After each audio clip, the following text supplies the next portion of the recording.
so most people know that the reason why I'm sat here now is because I did intervened into a terrorist incident in 2019, which was the most remarkable day of my life and something I felt I'd been training for since the moment I was born. And that morning of the attack, I was living in Africa and I was doing my own bit of shooting, finished my own training, and then was driving back into the city. I was driving my pickup truck, and then as I was going towards the city, there's what I call the main, but it's like a dirt track. I pulled onto a dirt track. On this dirt track, it was common to see Maasai tribesmen or workmen working on the Chinese rail link. So it was weird for me when I pulled out there to see this short black guy wearing a smart business suit and highly polished shoes walking down the track. And then something compelled me, against all procedures, against common sense. I don't pick up hitchhikers. I stopped the car and went, "Hey, do you want a lift?" And he comes running over. "Oh, thank you so much." Gets in the car.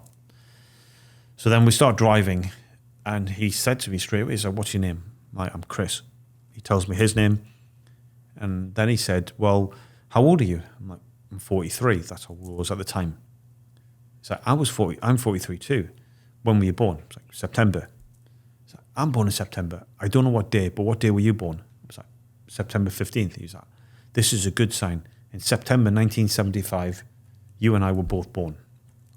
Says some other stuff that I don't really recall, then reaches into his pocket, pulls out this long dagger. I don't feel any threat whatsoever. Feel completely chill about it. And I joke and said, "You're not going to kill me with that." And this is like a long curved dagger with a double tip, unusual looking thing.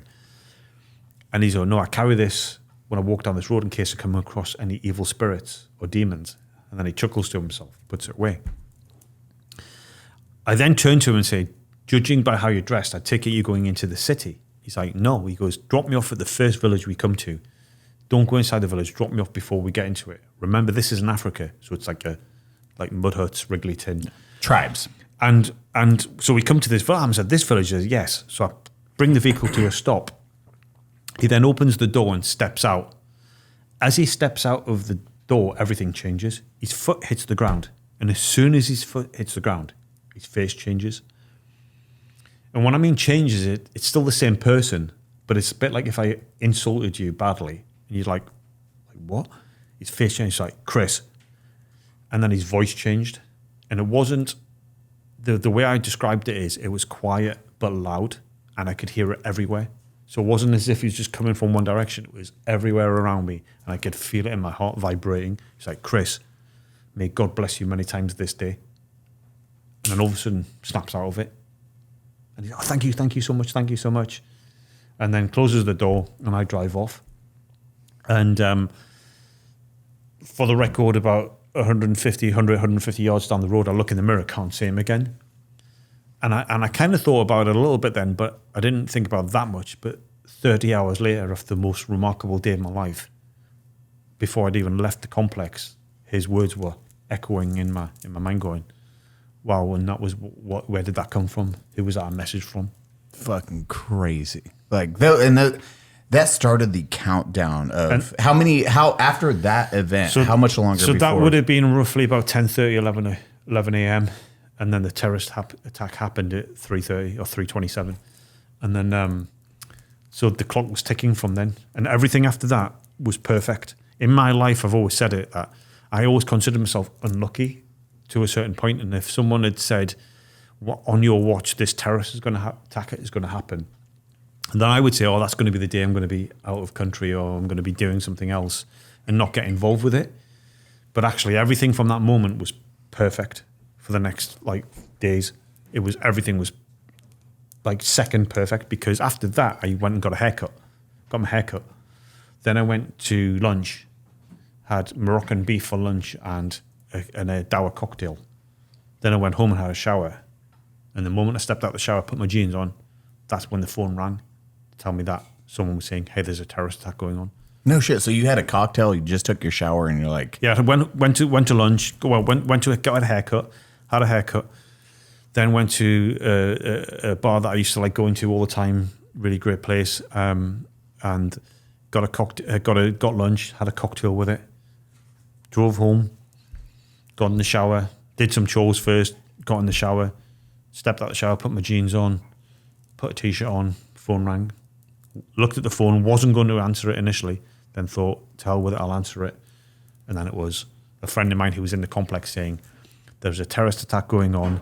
There's a complex terrorist attack going on at 14 Riverside Drive. You need to get down here. So you weren't in the area? I was close to it. I lived, luckily, again, everything is it chance or not? Yes. It was, I lived fairly close to the area. This is the story that I heard over and over, like just tells you how like media disseminates information. I always was told that you were there. You just happened to be there, but you actually heard about it and decided to go in. Yeah, and that's when I jumped in the pickup truck and then drove there. And then what was the drive like leading up to like, hey, getting there? Because we were talking about. So this it is the thing. It's like when I get in this. So I hadn't been living there long, so I didn't even know where it was. So I put it on Google Maps. Where is it? Distance, not that far. And again, I'm trying not to give away people where people live and stuff. So but the distance, I did that drive on a Tuesday afternoon, which when it was after the event, and it took me over an hour to get there. Whoa. Okay. On a normal day when the whole city's coming to a halt, it took me 15 minutes to get there on the day, and I used my advanced driving techniques that I'd been taught, and then I was like driving on the sidewalk. I was going in and out, and the thing about advanced driving or high speed pursuit driving, as it's called in the police, is it's not about driving fast. Part of it is, but it's about knowing when to make the move and when not to make the move, when to go for it, the gaps to see, because everyone can drive fast, sort of, but that's when you're going to get killed or kill someone else, which is never good. So it's... So this is the basic 101 San Antonio driving course. Get there, yeah. yeah. It's just get there. Don't get there. Now parallel park. Get there and don't die. And that's what it was. And it was just, so I was driving high speed, getting as fast as I could get there because as it developed, and I kind of sensed it at the time, but what was happening, it was every second counted. So I had to get there as fast as I could because this collapsing timeline. And then what you were describing it to us, music popped on during the. So the funny story is, it was like, again, it's an extreme drive. I'm driving there. I'm trying to call people, trying to let people know success. Part of that thing is trying to get in touch with people. I'm turning up the volume because I don't know if I can hear them or not. But I'm driving for my life. I'm driving like I've got to get there, but I'm not going to kill anyone, and I'm not going to kill myself. Not till you get there. And then, but somehow I had this, because it was a new truck, and I had a classical music playlist. And somehow I engaged with the music going into the phone. You're on like fucking hold music. And no, it's more that it's better. Then I click, and all of a sudden this music starts blaring. And because I'm like got two hands on the wheel trying to like drive, I'm not going to mess around trying to turn this off. And all of a sudden Vivaldi's Summer starts blaring through the music, and I'm doing these movies like going in between trucks and like everything. It's like, and there's a certain point, there's the comedy of it. I start laughing because I'm thinking, I'm living in my own movie here. So you've forever formed an anchor to that song for the rest of your life. That song that should be. Is that royalty free? Yes, sir. Yeah. Editor, fucking put it up, dog, because it's royalty free. He already has. He's been doing it since he mentioned it. Yeah. So and that's that was playing it. So it's a good soundtrack into that, and it was just like I was laughing, going, I'm like living in my own movie. You are the main character. That's what your Casey Neistat said. Yeah, bro. Yeah, I was talking to Casey Neistat earlier, and he was like, "Bro, you're hanging out with the main character." Like, yeah, I'm hanging out with the main character today. What was the second song that came on? The second so first song came on, that finished. Then the second song came on, and then as I'd reached my destination, the second song was I'm not sure if it's pronouncing this right. Dance Macabre. Another classical piece. It's all. So it was a classical playlist that I had, and that the second one that came on was Dance Macabre. And for anyone out there, when we're saying he was like Christian was driving, fucking, you're like going in between vehicles, you're going on the curb, you have closing gaps, and you're like fucking gun it, going through this shit. So that was the second song. So and then I'd reached my destination. So now you kicked open the door, you grab your kit, you're throwing it on. Mm-hmm. And are they coming to you first with the information, or how No, does there's that no one play? there. It's like it's quiet, and we're not. I thought the whole idea of this podcast was not to talk about the incident, but Yeah, Eli. I know. We all had the fucking rules of engagement from the very beginning, but here we are. But some of these, like even these No, segments, and that's the thing is, I drove into this area, saw the burning cars. There's cars that had been set on fire by hand grenades. Used that as a demarcation line. Okay, I'm not going to go further than those cars. Parked up, threw some kit on. Not the kit. I had more kit in my car, but I threw that kit on to look official and then to see what's going on. And then cantered forward to the entryway to the complex to see what was happening, and then the rest is history. and the rest is history. And it's leading Jesus up to that. Christ. Yo, hand grenades set shit on fire? I thought it was more fragmentation. I mean, whatever, but they were throwing grenades or something, and Yeah, originally they were people just- thought they- it was a car bomb. It was like a diversion but type it thing. wasn't intentional. It was just they were throwing grenades and shooting at people and things, and somehow the cars had set on fire. Jeez. But Eli, you want to bring it up? No, I want, because there's like the information. Eli, that is there any other I PTSD would at this table that you would love to just I delve wanna into? extract all your PTSD right now. No, it's the information on like your like the religious things on, because you had like the feelings inside it. It's not like the event itself happened. You've told that story a million times. It is the feelings and stuff that you've not touched base on. You're like, okay, like when you were singing the song, like, hey, like right now, hey, this is about to happen.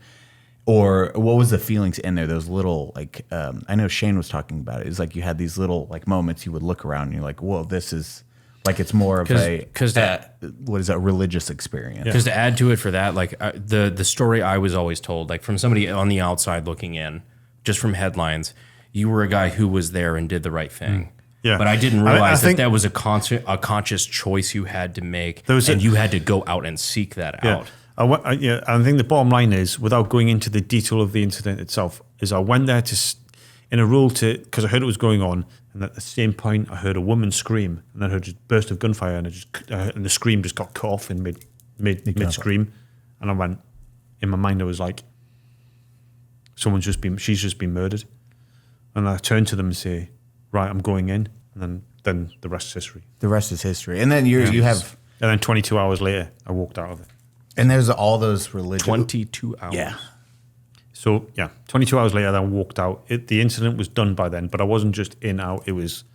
And then what I did in between is that's between me. I mean, lots of people know because I briefed a lot of people, police, military. There's people out there, everyone knows. So I'm sure eventually people are going to be talking to people and saying, hey, what happened? And saying, well, we've heard the full brief and we know exactly what happened, what he did, who he talked to, his role in this whole incident. It's not for me to talk about right now, but the information is out there, and I'm sure, like I say, we see information, we see videos, we see things that I have no control over coming out all the time. And, of course, as more time goes on, people are looking for these people saying, hey, were you in the police or were you in the military and had a brief by Christian Craighead about what he did? Yes. You know what he did here? And went, oh yeah, this is when he did this, and this is when he did this bit, and this is this bit. So this was all authorized when I was in the military, but that information is out of my control and out there. But it's not for I could sit here and tell you the whole incident, and they'd just be upset with me. But I'm sure the information will come out on its own. And that's why I would never like ask you to divulge that information here of all places, but it shows how much there's a discrepancy between the public, I guess, the public idea of what happened versus what actually happened. Because in my mind, from just somebody that like has been reading headlines, I think of this whole incident as taking place over maybe 2-3 hours. Yeah, and that's like 24-hour period. That's crazy. Yeah, 20. I mean, I was briefing some guys in the US military unit, and that was the big thing. They were like, "What the?" Because again, from their thought, they just thought it was one building that I'd ran into and helped and saved some people. Yeah, the whole scale of it is pretty epic. And again, it's not for me to talk about it now, but if people hear the full story, and I'm sure, like I say, I'm sure it will come out through people who've heard my story before. They'll be like, holy moly, it's quite badass. And I'm thankful I was there. And that's the thing. And every single evening I pray, and I'm thankful, and I always give thanks for that. I was there for that moment. like what Sarah says all the time is, be the someone. Exactly. If in absence of it, be the somebody. And that's why I say is you're it. Sometimes, and I've said it lots of times, is the whole world is coming down around you, and you look and you're waiting for help to come, and then you realize you are the help, and it's like, well, I guess we better get on with it. And then people fell in line after because they see you. You might have those fierce hesitations we talked about in the car. You're like, you get excited for like, you're like, okay, the gunfire started. This is what I was designed for. This is what I've worked towards. This is what I'm trained for. And that's the thing. And again, it's like not taking any, like there's people, like in every situation, people do things and people don't do things. And I'm not going to be this dickhead who's going to stand and go, yeah, I'm the man and I'm alpha male and I did everything and blah, blah. I didn't. I did do it. You reacted. You are legitimately one of the most low key motherfuckers. The I've humble ever met. dude is humble. But like I say, we've known each other for a good minute, and you are never that guy. Yeah, and that's the thing is, and I think maybe the reason for that is because I don't need to be, and that's why again it's my thing, and I don't want to go into this veteran shaming or whatever, but it's these guys who are like, the loud ones. lifting boats and shit like that. Yeah, I mean that probably Are narrows we it down. going to go in on the sills again? and that and going about being, and that's why I wanted to do this interview podcast is like, do I want to be this super serious guy all the time? It's not because I'm Chris Craighead. It's because sometimes I'm kind of funny. I'm a normal guy. I will fuck you up if you cross me, but otherwise I'm not going to be this guy going, oh yeah, talk to Chris Craighead, super intense. God, you would not be on this podcast if you were like that. I would have hung out But with I you do like once, that and I'd thing. be like, do you know the whole saying? Someone said I was intense once, so I stared at them till they apologized. I would apologize. I'm sorry, bro. Well, that's one thing that I've always said, like even just like from our experiences at SHOT Show, like, you know, Chris Craighead, oh, he's done this, he's done that. I'm like, dude, he's always just been like the nicest fucking guy. Like you've always just been very down to earth. You've never been like, oh, well, I'm this person. You've just always been just a real fucking human. And I think the people who are there going, yeah, I'm Chris Craighead, or I'm like this guy who did this, and I'm SAS or Delta Force or SEAL Team 6 or that, and giving it big chest pumps and be the deadliest man in the room and be hard to kill or whatever. It's like you are so insecure. That just stinks of insecurity. It's like, yeah, I'm all of that and more. But I don't need to keep reminding you. And it's like that saying, isn't it? Is if you keep on saying you're an alpha male, it's probably a good indication that you're not an alpha male. I'll do it 100%.